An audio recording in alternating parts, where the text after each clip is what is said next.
일단 저는 첫 번째가 뭐냐면 내가 어쨌든 돈을 써서 시간을 써서 투자를 해놨으면 나는 바로 좋아져야 된다는 생각이 사실 조금 있어요. 시세 차익이랑 굳이 비교를 하자면, 그리고 아시겠지만 저는 이 현금 흐름 쪽에 굉장히 편향된 사람이기 때문에 어쩌면 객관적이지 못한 사람일 수도 있긴 한데, 시세 차익이 약간 희망고문 같은 생각도 들었던 것 같아요. 자꾸 지금 현재를 희생하는 부분이 나는 마음에 들지 않았던 것 같아요. 왜 그 부분이 마음에 들지 않았냐면, 뭐 내가 생각할 때는 선생님이 현명한 부분이라고 생각하고요. 저는 이제 둘 다 할 수는 확실히 없다고 생각은 해요. 어느 정도는. 왜냐면 대출에도 한계가 있고, 또 이제 주택 수에 대한 부담도 분명히 있죠. 왜냐면 그렇죠. 다 주택이 많아지면은 세금을 그렇죠. 양도소득세가 또 크니까, 그런 거에 있어서 이 현금으로 투자를 하면은 기회 비용은 이제 시세 차익인 건데, 그러면 이제 둘 중에 가치관의 차이일 수도 있겠다는 생각이 좀 들긴 해요. 근데 저는 현금 흐름이 충분히 매력이 있지 않나 생각을 합니다. 맞아요. 저도 둘 다 갖고 가는 게 그런 뭐 세금 측면에서 특히 양도세 부분에서 불리해지는 거는 맞기 때문에 둘 중에 하나를 선택해야 되는 거에 대해서 저도 되게 공감을 하는데, 투자 성향에 있어서도 물건을 바라보는 관점에서도 너무나도 저는 다르다고 생각하거든요. 그냥 대상 자체가 같은 부동산이라고 표현을 하는 것 뿐이지 저는 아예 다른 투자라는 생각까지도 있긴 하거든요. 왜냐면 물건 검색 자체가 아예 반대로 검색을 한다고 생각도 있어서. 그리고 우리는 인기 많은 부동산, 팔기 좋은 부동산보다는 어쩌면 팔기 안 좋은 부동산이 싸게 살 가능성이 또 있기 때문에 아예 또 성향이 좀 갈리지 않나라는 생각도 들어요.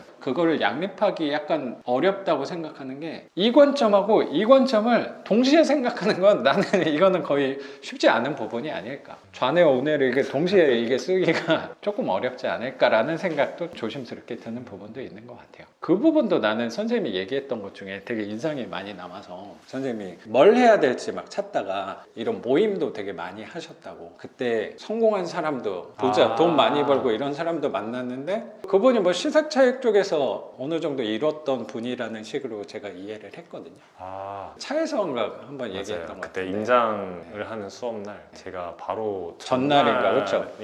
하여튼 직전 그 이야기가 나 되게 기억이 나서. 네, 부동산 공부한 사람들을 만났는데, 굉장히 유명하고 블로그에서도 되게 인플루언서신 분들도 오셨고, 한두 분 오셨고, 공부를 하는 사람들이 좀 모이는 자리였어요. 시세차익 투자자가 거의 99% 가까이 되는 그런 모임이었는데 현금으로 투자는 거의 그렇죠. 없었죠. 네. 없는 그건 상태에서 뭐 어딜 가나 마찬가지죠. 네. 우리는 그래서 소수기 때문에. 얘기를 들었는데, 그때가 한창 역전세 날쯤이어서, 그게 한 올해 초쯤에였던 거잖아요. 뭐 현장 그, 수업 때였어요. 네, 올해 초였죠. 그때 그래서 다들 좀 힘들어 하더라고요. 근데 본인들의 자산은 굉장히 많은 경우가 있었어요. 공부하신 분이 거의 다긴 했지만, 이제 거기에서 인사이트나 어떤 강의 내용을 알려준 사람들은 제가 판단했을 때는 자산이 있으신 것 같았어요. 근데 그분들도 얘기를 하시는 게, 자산이 있어도 팔지를 못하는 경우들이 생기더라고요. 그때는 시세가 좀 떨어질 때니까. 그것보다는 세금을 워낙 많이 아. 떼버리니까, 내가 뭐 예를 들어서 100억짜리 집이 있다고 하더라도 팔면은 내 손에 100억이 있는 건 아닌 그런 그렇죠. 상황이잖아요. 그러니까 팔지 못하는 경우도 많았고, 또 이제 역전세 맞으면서 힘듦을 이제 서로 좀 공유를 하고, 예를 들어 분양권을 샀는데 입주가 얼마 안 남았는데 입주할 돈이 없으니까 이거 팔아야 되는데 안 팔린다, 마피를 해도.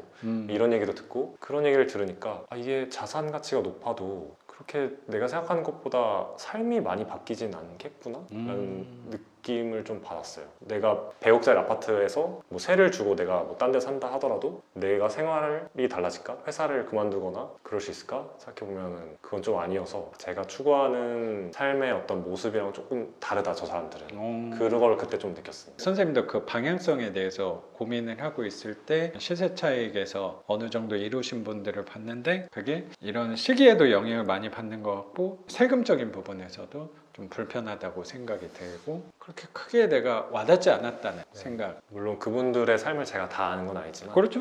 그 시간에서는 제가 느낀 바는, 내가 추구하는 모습은 좀 아니다 라는 생각을 그때 좀 들어서, 그때 조금 현타 아닌 현타가 왔었죠.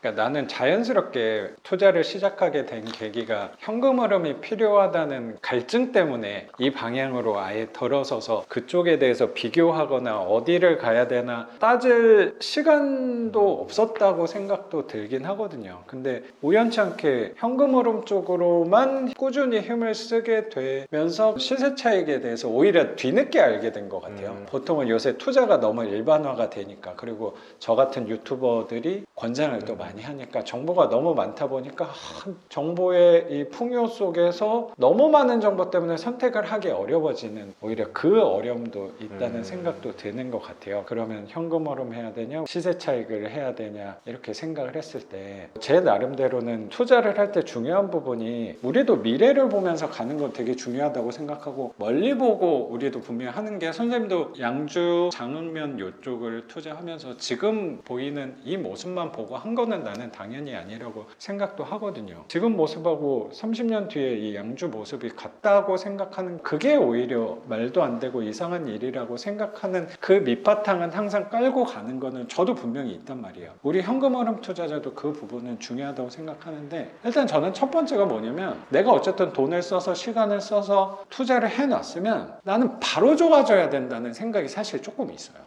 시세 차익이랑 굳이 비교를 하자면, 그리고 아시겠지만 저는 이 현금 흐름 쪽에 굉장히 편향된 사람이기 때문에 어쩌면 객관적이지 못한 사람일 수도 있긴 한데, 시세 차익이 약간 희망고문 같은 생각도 들었던 것 같아요. 자꾸 지금 현재를 희생하는 부분이 나는 마음에 들지 않았던 것 같아요. 왜 그 부분이 마음에 들지 않았냐면, 그건 삶의 태도에서도 되게 비슷한 것 같아요. 선생님도 요새 그런 자기 개발이나 이런 거 많이 하신다고 했잖아요. 그런 시간도 되게 많이 보냈던 것 같아요. 저 같은 경우도. 지금 내가 고생하고 차라리 나중에는 좋아지니까 라는 그 부분이 지속이 되니까 지친다는 생각도 되게 많이 한 것 같고, 지치는 게 지속이 또 되면은 이거를 계속 하기가 어려워진다는 생각도 저는 조금 들었던 것 같고, 자꾸 나 자신을 뛰어넘고 이겨내려는 노력을 예전에 되게 많이 했던 것 같아요. 그랬더니 몸 건강도 되게 안 좋아지는 것 같고, 그러다가 겉으로 표출된 게 원형 탈모도 걸리고 그런 부분이었다고 생각도 들거든요. 나는 시세 차익에 대해서 그런 이미지를 많이 느꼈던 것 같고, 뭐 교육생분들도 당연히 그냥 처음 투자하는 분들이 아니고 시세 차익에서 어쩌면 약간 상처를 입고 오신 분들을 제가 더 많이 만나서 편향적으로 생각할지 모르겠는데, 자꾸 기다려야 되는 거야, 뭐가 될 때까지. 근데 그때 동안은 내가 재미가 없다는 생각, 그리고 나는 달라지는 거 없이 똑같이 그걸 유지하다가 차익을 거둘 수도 있겠죠. 그러면 이 차익을 거둔 거는 이제 뭐 할 건데? 이게 항상 내가 경험한 부분에서 한 대로 똑같이 하게 되더라고요. 만약에 시세 차익 하는 데서 내가 돈을 벌거나, 아니면 주식에서 벌거나 코인에서 돈을 벌거나, 그 다음에 할 거는 또 그걸 할 수밖에 없더라고요. 성공을 해봤으니까. 그렇죠. 나한테 수월한 방향이 될 수 있는 거잖아요. 그럼 시세 차익, 주식이든 코인이든 부동산이든 시세 차익으로 뭐 10억을 벌었어. 그걸 과연 가만히 놔둘까?